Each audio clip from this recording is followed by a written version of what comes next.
Sat Shri Akal friends, welcome to Learn Maths Online YouTube channel.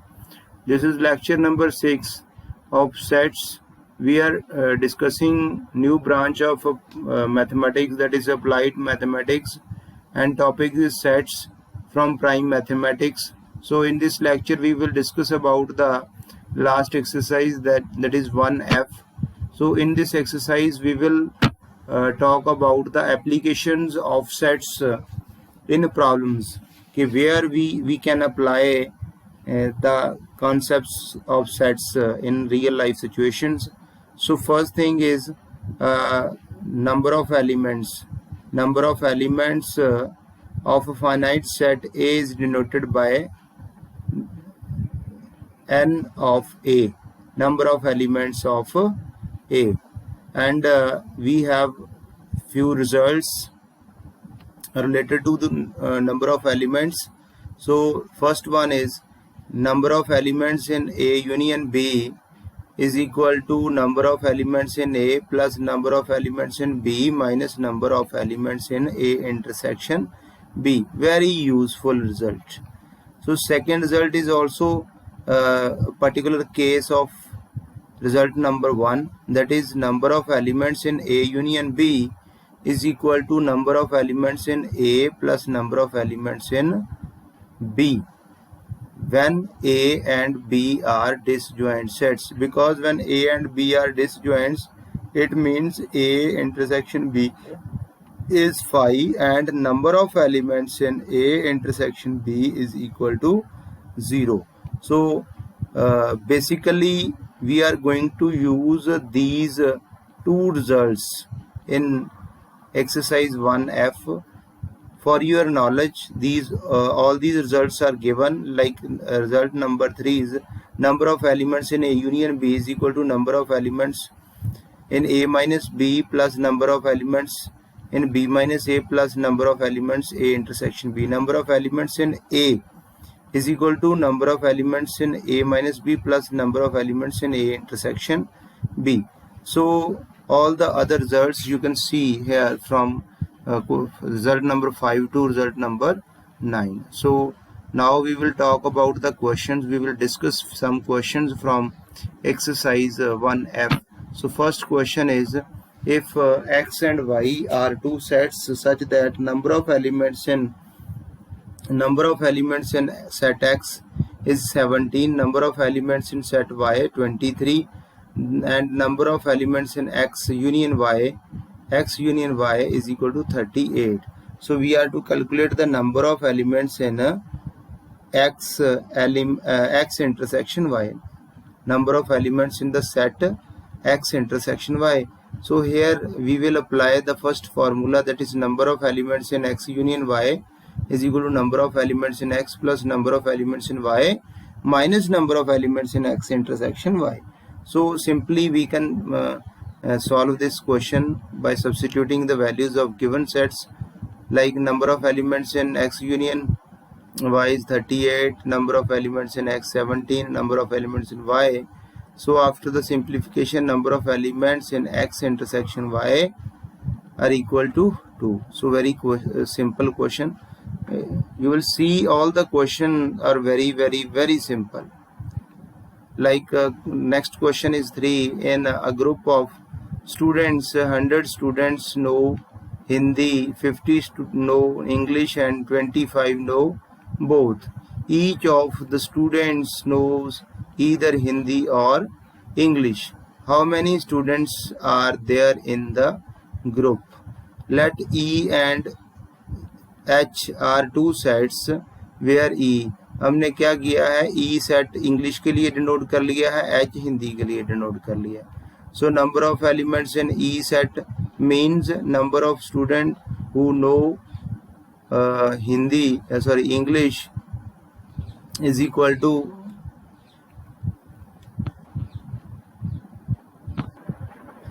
number of students who know Hindi is equal to 100, number of students who know English is equal to 50, and number of students who knows both Hindi and English are 25.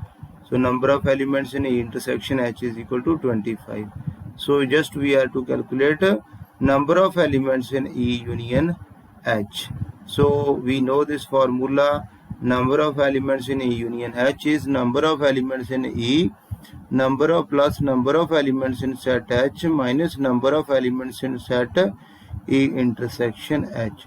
So we will substitute the values. Number of elements in set E is equal to 50.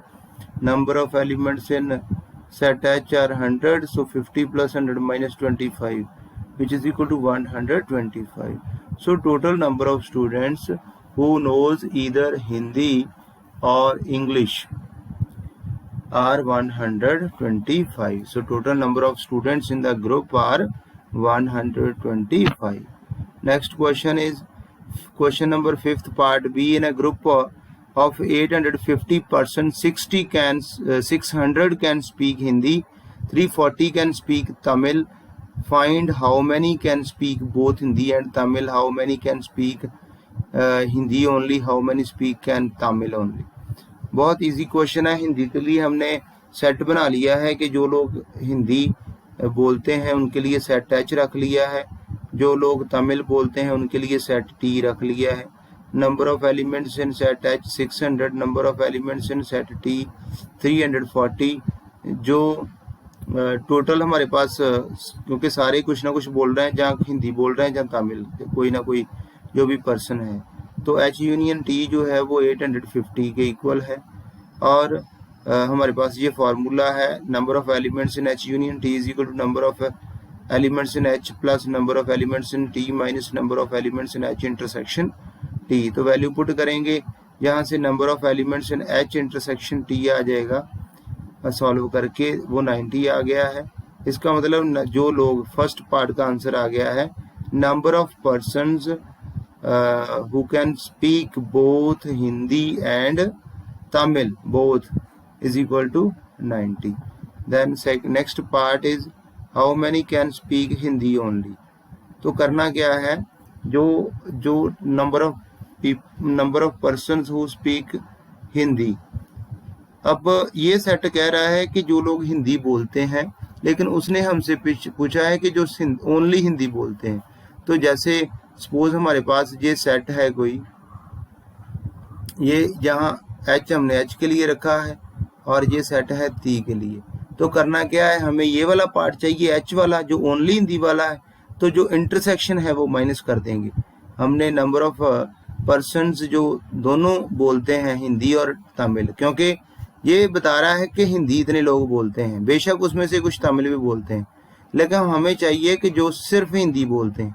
तो intersection minus कर देंगे, 600 से 90 minus करके बाकी 500 आ जाएगा जो सिर्फ हिंदी बोलते हैं. इसी तरह से जो सिर्फ तमिल बोलते हैं, जितने लोग तमिल बोलते हैं उसमें से कॉमन वाले माइनस कर देंगे जो हिंदी भी बोलते हैं. बाकी हमारे पास जो 250 है वो रह जाएगा जो सिर्फ तमिल बोलते हैं. 510 जो है वो सिर्फ हिंदी बोलते हैं. इसी तरह आगे बढ़ते हैं.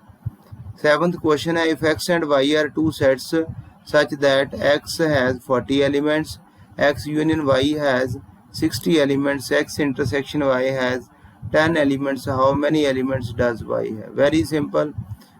लिख लिया है. Number of elements in x 40, number of elements in x union y 60, number of elements in x intersection y is 10. So we know x number of elements in x union y is equal to number of elements in x plus number of elements in y plus number of minus number of elements in x intersection y. So just value put करनी है. 60 is equal to 40 plus number of elements in y minus 10. So in this way, after the simplification, number of elements in y are 30. This is the final answer of this question. Next question, question number 10th. In survey of 600 students in a school, 150 students were found to be drinking tea and 225 drinking coffee, 100 were drinking both tea and coffee. How many students were drinking neither tea nor coffee? इसका मतलब क्या है कि यहाँ पर जो total students हैं वो और जो यूनियन है वो दोनों अलग अलग आएंगे. यहाँ पर यूनियन का मतलब होता है कि जहाँ तो वो टी जहाँ कॉफ़ी पसंद कर रहे हैं. और टोटल नंबर ऑफ स्टूडेंट 600 हैं. Number of elements in T भी दिए हैं, सी भी दिए हैं। T means number of students who like to drink tea. Number C we are using C for number of students who like to drink coffee. So number of elements in set C is equal to 225. Number of elements T intersection C is equal to 100. ये दोनों पसंद करते हैं tea and coffee. तो formula लगा के number of elements in T union C आ गया है। टी यूनियन सी का मतलब है कि जो स्टूडेंट्स या तो कॉफ़ी पसंद करते हैं या टी, दोनों में से कम एक जरूर पसंद करते हैं। वो कितने लोग हैं? 275 ऐसे स्टूडेंट्स हैं जो कम से कम टी या कॉफ़ी पसंद करते हैं, एक दोनों में से एटलीस्ट वन। तो जो कुछ भी पसंद नहीं करते 600 टोटल हैं, 275 माइनस किया तो बाकी हमारे पास 325 जो है वो हमारे पास फाइनल आंसर आ गया है। Next question, very simple question. We will solve this question with the help of Venn diagram. In a survey it was found that 21 people liked product A, 26 liked product B, 29 liked product C. If 14 people liked product A and B, 12 people liked product C and A, 14 people liked product B and C, and 8 liked all the three products. Find how many liked product C only. कैसे इस calculate करना है? जब भी Venn diagram बनानी है ऐसे तो सबसे पहले जो तीनों में कॉमन है वहां से चलना है। 8 liked all three product, ये वाला एरिया कौन सा है जो तीनों का कॉमन है? ये वाला जहाँ 8 लिखा हुआ है, ये तीनों का कॉमन वाला एरिया, ये तीनों का कॉमन एरिया है।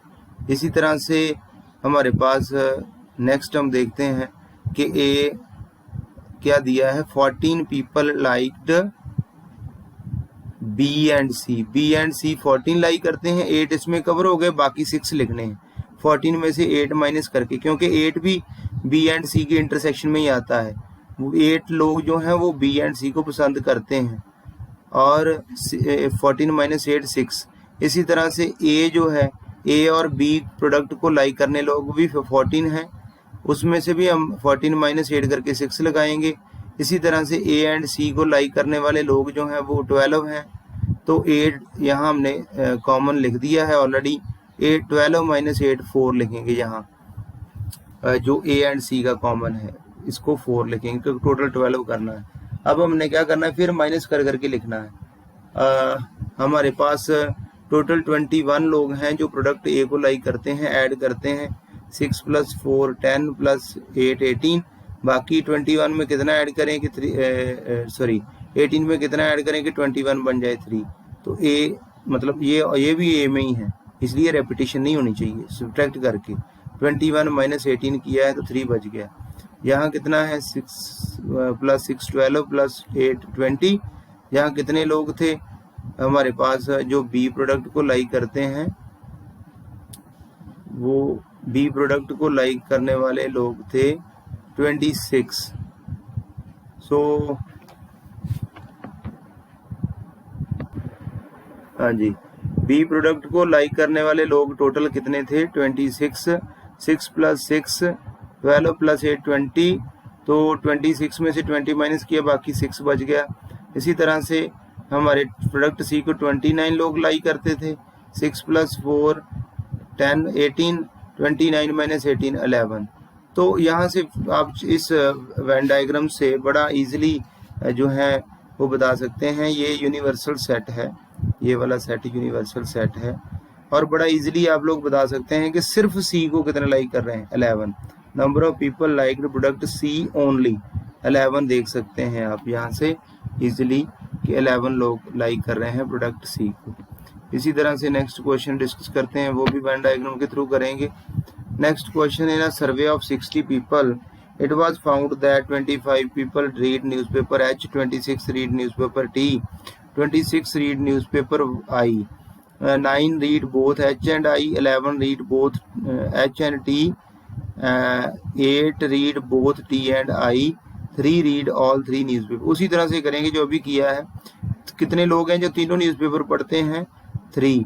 तो हम लोग यहाँ कॉमन जो तीनों का कॉमन एरिया है सेट्स का वहाँ 3 लिखेंगे।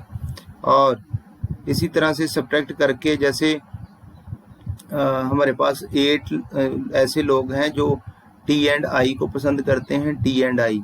8 में से 3 माइनस करके 5 लिखेंगे, 2 टी एंड आई के कॉमन जो पार्ट है। इसी तरह से 11 लोग हैं जो एच एंड टी को लाइक करते हैं, एच एंड टी को, 3 माइनस करके 8 लिखेंगे यहाँ। इसी तरह से हमारे पास सपोज हमें एच जो था वो कितने लोग लाइक करते हैं, 25। तो 25 में से 8 + 3 + 6 माइनस करेंगे, बाकी 8 बचेगा। अब क्या क्या कैलकुलेट करना है, नंबर ऑफ पीपल हु, बाकी आप खुद देख सकते हैं जो अभी डिस्कस कर चुका हूँ लास्ट क्वेश्चन में। Number of people who read at least 1 newspaper, कम से कम जो एक पढ़ते हैं, वो एक तो सारे पढ़ते हैं, ये सिर्फ एक पढ़ते हैं, ये सिर्फ 10 भी एक पढ़ते हैं, 12 भी एक पढ़ते हैं, सिर्फ एक। बाकी ये वाले कम से कम एक तो पढ़ते हैं। कुछ लोग 3 लोग हैं जो 3 पढ़ते हैं, 5 लोग हैं जो 2 पढ़ते हैं, 8 लोग हैं जो 2 पढ़ते हैं, 6 लोग हैं जो 2 पढ़ते हैं, लेकिन एक तो सारे पढ़ते हैं। ऐड कर लेंगे, सभी को ऐड करके 52 आ गया। इसी तरह से number of people who read exactly 1 newspaper, तो सिर्फ ये ऐड करेंगे, 8 10 इनको ऐड करेंगे, 8 10 12 इनको ही ऐड करेंगे, 8 10 12 जो सिर्फ एक न्यूज़पेपर पढ़ते हैं। तो इसका जो सेकंड पार्ट है उसका आंसर 30 आ गया है। नेक्स्ट क्वेश्चन भी इसी तरह का ही है। In a survey of 25 students it was found that 12 have taken physics, 11 have taken chemistry and 15 have taken mathematics, 4 have taken physics and chemistry and 9 have taken physics and mathematics, 5 have taken chemistry and mathematics, while 3 have taken all the 3 subjects. Find the number of students who have taken. उसी तरह से 3 लोग हैं जिन्होंने तीनों subject लिए हैं, वो तीनों का कॉमन एरिया जो है वहाँ लिखेंगे। इसी तरह से हमारे पास 5 लोग हैं जिन्होंने केमिस्ट्री और मैथमेटिक्स लिया है। केमिस्ट्री और मैथमेटिक्स के लिए ये 5 में से 3 माइनस करके 2 लिखेंगे इस एरिया में हम लोग। इसी तरह से ये सारी वेन डायग्राम जो है वो हम लोग बनाएंगे जैसे पहले क्वेश्चन मैंने बताए। तो कितने लोग हैं जो फिजिक्स, सिर्फ फिजिक्स ही पसंद करते हैं, 2। केमिस्ट्री जो पसंद करते हैं वो 5 हैं, ये वाला आप देख सकते हो पार्ट। जो मैथ्स पसंद करते हैं 4 हैं। तो इसी तरह से बाकी पार्ट्स आप खुद देख सकते हैं, जो वेन डायग्राम है उससे कोई प्रॉब्लम नहीं आएगी। जो लोग फिजिक्स एंड मैथमेटिक्स और केमिस्ट्री पसंद नहीं करते वो 6 हैं, वो यहाँ से देखा जा सकता है। जो मैथमेटिक्स और फिजिक्स पसंद करते हैं, केमिस्ट्री नहीं, तो वो कौन सा है, मैथमेटिक्स और फिजिक्स वाला एरिया ये वाला है 6। केमिस्ट्री वाले ये आ गए, ये हमने इसको एक्सक्लूड कर दिया, 6 लोग हैं। इसी तरह से बाकी पार्ट जो है वो आप खुद कर सकते हैं। कितने लोग हैं जो मतलब तीनों में से कोई सब्जेक्ट भी पसंद नहीं करते। टोटल 25 का ग्रुप था, तो कम से कम एक सब्जेक्ट कितने लोग पसंद करते हैं, 23। तो 25 में से 23 माइनस कर दिया। 2 लोग ऐसे हैं जो तीनों में से किसी सब्जेक्ट को भी लाइक नहीं करते। नेक्स्ट 19 क्वेश्चन है हमारे पास। In a survey of 200 students of school it was found that 120 study mathematics, 90 study physics and 70 study chemistry, 40 study mathematics and physics, 30 study physics and chemistry, 50 study chemistry and mathematics, 20 none of these subjects. Find the number of students who study all the 3 subjects. बहुत simple question है, उसी तरह से करना है जैसे पहले बताया है। यहाँ हमारे पास क्या है, टोटल नंबर ऑफ स्टूडेंट्स 200 थे जो कोई भी सब्जेक्ट नहीं पढ़ रहे, वो कितने हैं, 20। और कितने ऐसे हैं कि जो कम से कम एक सब्जेक्ट पढ़ रहे हैं। Number of students who studying at least 1 subject, 200 से 20 माइनस कर दिए, 180 बच गए। इसका मतलब number of elements in M for mathematics, P for physics and C for chemistry, M union P union C is equal to 180, कि जो कम से कम एक सब्जेक्ट पढ़ रहे हैं। ये फार्मूला है हमारे पास। फार्मूला लिखने से पहले वैल्यूज लिख लें। जो लोग सिर्फ मैथमेटिक्स स्टडी कर रहे हैं 120 हैं, फिजिक्स स्टडी कर रहे हैं 90 हैं, केमिस्ट्री स्टडी करने वाले लोग कितने हैं, 70। इंटरसेक्शन फिजिक्स और मैथ्स जो लाइक करते हैं 40 हैं, फिजिक्स एंड केमिस्ट्री जो लाइक करते हैं 30 हैं, केमिस्ट्री एंड मैथमेटिक्स जो लाइक करते हैं 50 हैं। इसी तरह से फार्मूला अप्लाई करते हैं हम लोग। ये रिपीट करके मैंने लिख दिया है दोबारा, जब यहाँ फार्मूला अप्लाई करेंगे number of elements in M union P union C is equal to number of elements in M। ये फार्मूला भी नोट कर लेना, शायद स्टार्टिंग में ये नहीं दिया है। Number of elements in set M plus number of elements in set P plus number of elements in set C minus number of elements in M intersection P minus number of elements in P intersection C minus number of elements in C intersection M plus number of elements in M intersection P intersection C।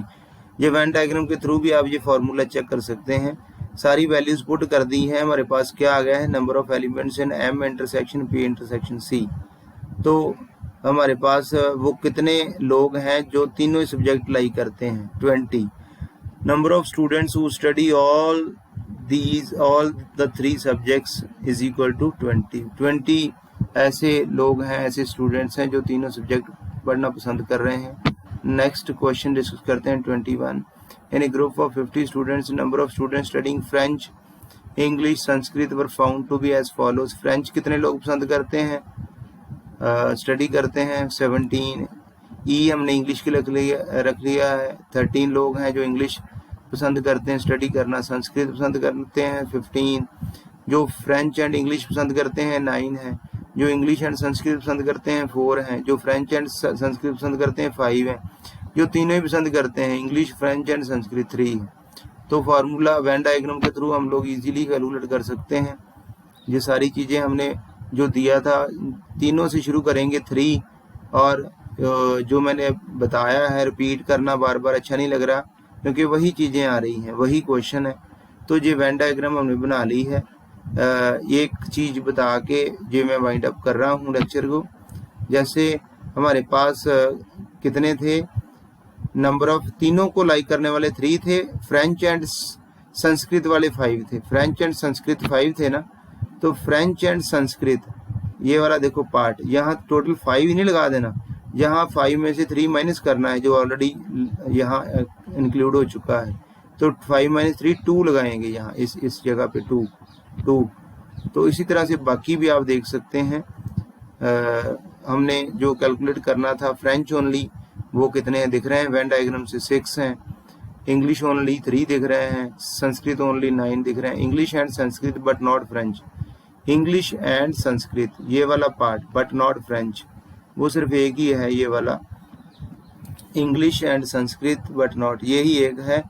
क्योंकि ये वाला जो ये 3 जो students हैं ये French भी like करते हैं। इंग्लिश एंड संस्कृत तो करते ही करते हैं, फ्रेंच भी करते हैं, लेकिन एक ही ऐसा है जो इंग्लिश एंड संस्कृत करता है, फ्रेंच नहीं करता। French and Sanskrit but not English 2, French and English but not Sanskrit 6। At least one of the 3 languages, कम से कम एक लैंग्वेज जरूर स्टडी करता हो। तीनों सभी को ऐड कर लेंगे, कोई भी लैंग्वेज यूज ना करता हो। 50 का ग्रुप है, इसमें से 30 कम से कम एक लैंग्वेज लाइक कर रहे हैं। 50 - 30 20 ऐसे लोग हैं जो तीनों में से कोई भी लैंग्वेज पसंद नहीं कर रहे। तो ये आपका लास्ट लेक्चर था सेट्स का। सो नेक्स्ट डिस्कस करेंगे नेक्स्ट लेक्चर में। Thank you very much dear friends, thank you.